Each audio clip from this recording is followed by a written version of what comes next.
Hi, this is Laura Susan Johnson with Period Pieces, and I have a period piece for you. This wasn't on the schedule for me to review, but I watched it on TNT the other night, maybe a week or so back. I watched it way back when it came on DVD back in 2011 or 2012, and I loved it.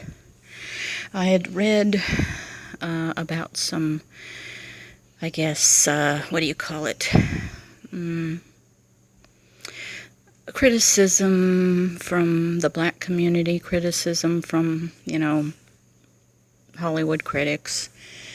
It was quite a big Hollywood movie because it was boasting not only a couple of Hollywood heavyweights in Cicely Tyson and Sissy Spacek, but also a couple of very powerful African American or black. I think I'd rather say black because there are actors out there who are of the Caribbean area, and they are black people, so it's better just to say black for me. Anyway, for me, this movie, it ended up being really great for me. And again, let me go back to the cast. It had some very hot young people in it. When I mean hot, I don't mean good looking necessarily. I mean just really had a growing up and coming reputation, such as, of course, Emma Stone, Bryce Dallas Howard. But the ones who really needed to have the spotlight in this movie, and the spotlight was wasted on things that were not necessary. Octavia Spencer and Viola Davis were probably the heartbeat of the movie. It was their stories being told among other stories, such as Cicely Tyson, who has but a small role, but it's very pivotal. I love Cicely Tyson. I've loved her since she was in Sounder. That was a movie that pretty much has been one of my favorite black people-centered movies of all time. Another black-centered movie that I've always loved, in spite of its being ultra-violent, life-affirming in a way. It gives you a real picture of things that these people go through in modern society, as well as what they had to go through in decades past, and other great movies have had to go through in centuries past. The one thing that I can do is try to empathize, and empathy is the one thing that you do in life. If you don't have the ability to empathize, then you don't have the ability to care for others, to love others, to try to understand what others are going through. And our current administration doesn't have that, we know that. And empathy is simply the willingness to put yourself in others' places. So this movie, The Help, makes me angry all the time. It never ceases. The movie has the ability to anger me as well as entertain me, and I don't get belly laughs from it. It is sort of has some comedy in it, but it's meant to be a drama. You do have domestic violence, spouse against spouse, and there's police brutality in this, but you don't see it. It's all off camera. This is a harsh, violent film, and there are evil characters in this. Some of them you get a laugh at their expense, but it only creates more evil within them, and the more is done to them to try to humble them, or to try to get them to understand that when you're mean, other people are going to be mean to you. They just get meaner and meaner. Bryce Dallas Howard plays bitch of the highest order, evil Satan, Hilly Holbrook. Now, they don't usually give Academy Awards for evil, satanic creatures. They proved that in the real-life Medgar Evers dramatization, Ghosts of Mississippi, which starred Whoopi Goldberg and James Woods as the monster who shot Medgar Evers. James Woods was not Oscar nominated, but he did not win, and I heard in the Academy that they found they found the character to be so repugnant that they didn't want to give him an Oscar. I figured she deserved a nod because she is truly a despot. She is truly Hitler Jr. She is disgusting. She is a repugnant soul. And she plays it to the hilt. I mean, she is not my favorite character, but I'm noting her first because her character is the one that invokes the rage that bubbles up inside of me whenever I watch this movie.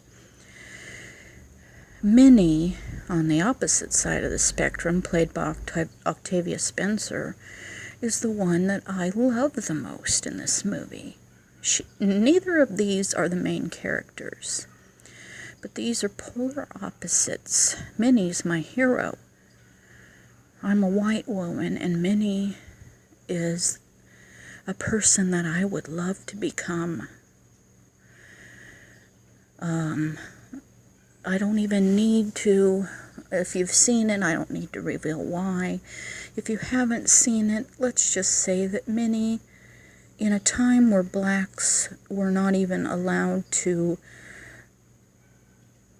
speak up for themselves, lest they get fired, lest they get accused of false theft and reported to the police and beaten right in front of white children by the police.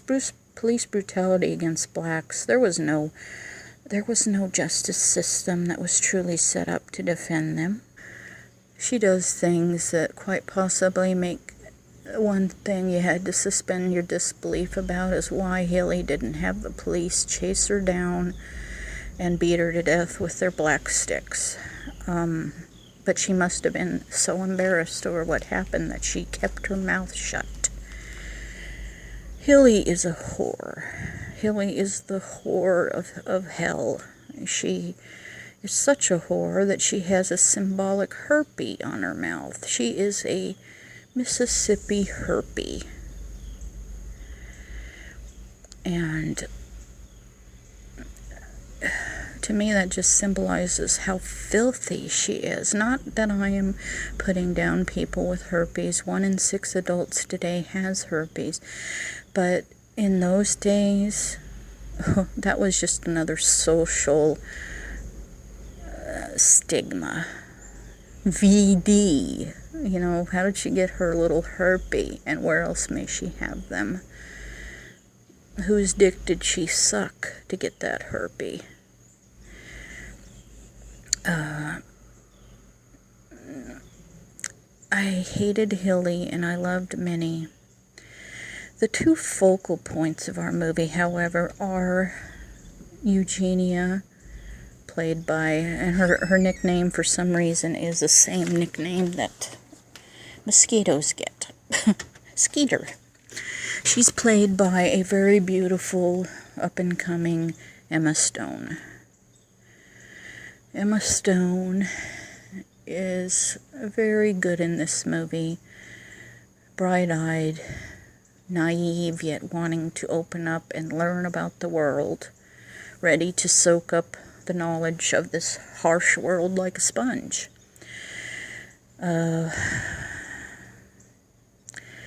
It is the young ingenue versus the world-weary, kind of elderly but doesn't look it, Aibileen, played by Viola Davis. Viola Davis plays Aibileen, a longtime maid for this other little white bitch named Elizabeth. Her husband doesn't get much time on screen, except that he's upset that she's putting in a colored bathroom because Hilly recommends it. Every home ought to have a separate bathroom for the colored help, because they carry different diseases than we do, according to the all-knowing Satan Hilly. Elizabeth Hillfoot is a bitch. Now, in those days, I give you, they probably didn't know much about antepartum or postpartum depression, but she is still a bitch. She's a weak follower of whatever Hilly says. Everything Hilly says, she looks flustered and says, "Oh, no, my colored maid doesn't use our indoor bathroom." Or she uses the one in the back, like in the little one for, the baby to be toilet trained on, but she doesn't use the master bathroom that me and my husband use. And Hilly's like, "I'll hold my pee in before I use any restroom in your house. Get one separately built for your maid." And it's like, hey, lady, piss in your pants.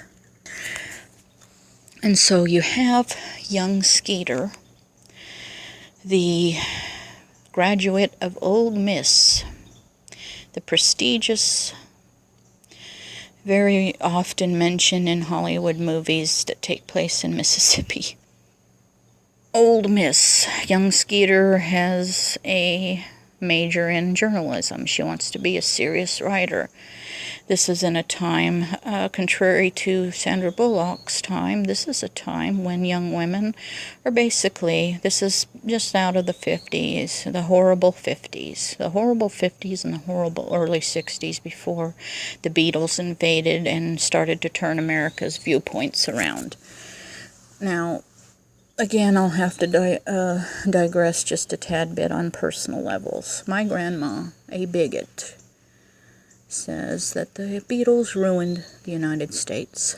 The Beatles, with their free love and their drugs and their liberated ways of thinking and their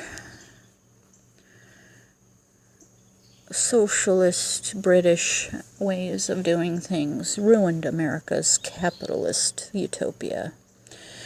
And my grandma is a racist and a bigot and hates me because I'm queer, and hates everything I stand for, hates everything I think about, and she's a whole lot of other things I'd rather not say. She always used to say, "I like black people as long as they know their place," and they don't even like white people of certain sorts, and that's where Miss Celia Foote comes in, played by, what is her name? The amazing actress, and I cannot remember her name today. Anyway, this actress is amazing. She plays this young lady who's come into town, married a prominent Jackson, Mississippi citizen who used to be Hilly's boyfriend. Hilly still carries a torch over him, even though she married another dude and had a baby with him. And she hates this girl who's come in from out of town. She's a girl who's from a small little community somewhere out of town, somewhere maybe a few miles up north, back east. Sugar Ditch. It sounds like a terribly white trash town, and they regard her as such. She is no better than black people to them. She is white trash. Think about it. Even whites hate other whites because of where they come from. Wow, who wants to go back to the 60s and the 50s except old white farts who are in our administration today? Anyway, Miss Celia, she's a beautiful soul. She's another of the two white people in this movie that are decent. And I mean, it's just that. Why do I say this? I hate Skeeter's mother. I hate Hilly. I hate Elizabeth. I hate that Sylvie Vartan lookalike that sits with them and doesn't have much to say. I don't hate Sissy Spacek's character so much, and I really can't blame her for not getting up and defending anybody because she supposedly is senile. But I mean it when I say that I hate Allison Janney's character, who plays Skeeter's mother. I have nothing good to say about Skeeter's brother and sister-in-law. They don't do anything to congratulate Skeeter for finding her job, writing for the Jackson Journal, even though it's just a piddly-ass little advice column.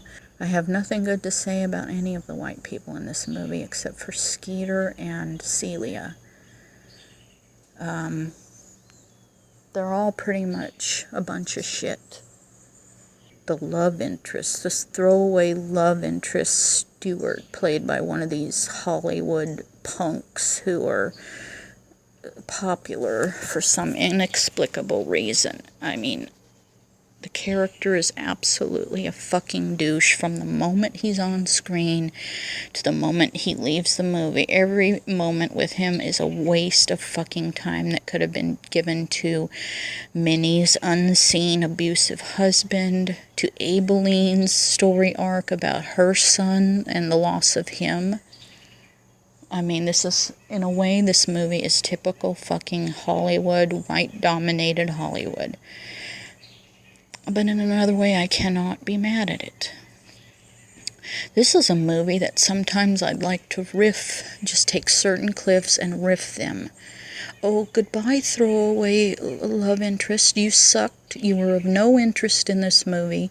You wasted every viewer's time being nothing but a fucking racist at heart. Because, yeah, I liked the part about the toilets being left on Hilly's lawn, even though Hilly's a good friend of his, at least her husband is. He works on an oil rig, what a fucking shock. He's a drunk. The minute this poor, probably virginal Skeeter met him, she should have looked at that and said, fuck no. And what is wrong? I mean, I know it was the 60s, and that's another thing I hated about Skeeter's mom. All she cared about was that she wanted Skeeter married off. She wanted Skeeter married off. We got to get you a husband. And she was on the front porch looking at them while they talked out in the garden, eavesdropping, watching them, making sure she was getting her husband. It's like, this fucker is not worth Skeeter's time. He would have married her, and then within 2 months, he would have been beaten on her because he's an asshole to begin with. He's a drunkard. There was no resolution to his drinking that I could see in the movie. He was a pig. He was ugly, inside and out. He was fake. Oh, I read your column. Oh, yeah, I read your column, and the guys on the rig gave me a real ribbing about it because it was such a pussy thing for me to do. But I wanted to read your column and get to know you better that way. Because I was such a fucking douche when we first met.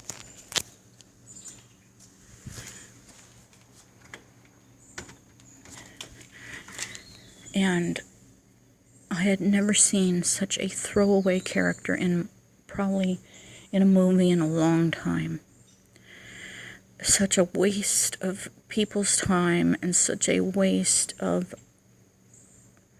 potential for other characters' stories to be fleshed out. Why does Hollywood think that every protagonist, or every I mean, Celia Foote had a husband, so naturally she's taken care of. She's got her love interest, but since poor, pitiful Skeeter doesn't have a man and doesn't have fucking babies like all the other goddamn breeders in Jackson, Mississippi during the early 60s or late 50s or whatever the fuck it is. Why does Skeeter have to have a love interest? To prove to us she's not queer? Her fucking mother gave her that bullshit. Oh, are you having unnatural thoughts about girls and women? there's a special root tea for that. Fuck you. Kind of, I mean, I know it's part of the period. I know that's kind of shit that these old bags fed to their daughters, you know. You're gonna be an old maid. Oh, you poor pitiful soul. Oh, your life is... So what if you got a job? So what if you're a success? So what if you graduated from Old Miss? You're 23 years old. Your eggs are dying. You can write my obituary. Oh, you got a job? So the fuck what? You're not a married woman with a baby. It was very clear that Elizabeth was the shittiest fucking mother on screen that year, if not that whole decade. This whole decade. It was very clear that simply because Hilly had married and popped out a little squealer, that the whole damn bridge club had to have babies. It was like the 11th commandment, as Abilene said. I know all about competition babies. It runs in my family. One girl has a baby and suddenly another girl gets pregnant to compete. They compete. It's not about I want a baby because I want to be a mother and I want to experience that and I want a baby to love. It's about, oh, you had a baby? Oh, I don't want to feel left out. I need to have a baby too. Oh, she had a baby? Well, she's the most popular woman in town. We all need to have babies because, you know, whatever she does, that's in right now. I hate fucking Hilly. I don't hate Bryce Dallas Howard. It's really amazing when an actress can really bring the devil to life. This one really leaves me with mixed feelings. It really does. It does have moments of genuine humor in it. Genuine humor at some other character's expense. But at the same time, this is a very serious movie about very serious issues. And these issues go on even to this day. And I give this movie a very, very, I would say a good solid 8 out of 10, simply because of that fucking throwaway love interest. Throwaway love interest. I don't even want to name the guy when I do the credits in the front of the video. I mean, I will, but in parentheses, I'm going to put throwaway fucking love interest, because really, what did this asshole do? He revealed that I mean, we already figured him for a fucking worthless drunk who didn't really want to... I mean, to me, he was fake. Everything he said to charm her after the initial, you know, tell-all meeting. I mean, Skeeter really shouldn't have put on her Anna Green Gables, you know, hard-to-get thing, because that kind of took away points for her. It's nice to be attracted to the opposite sex, but come on, you can do better than that fucking thing. I mean, fuck your mother, cancer or no cancer, fuck her. She's a dickhole as well.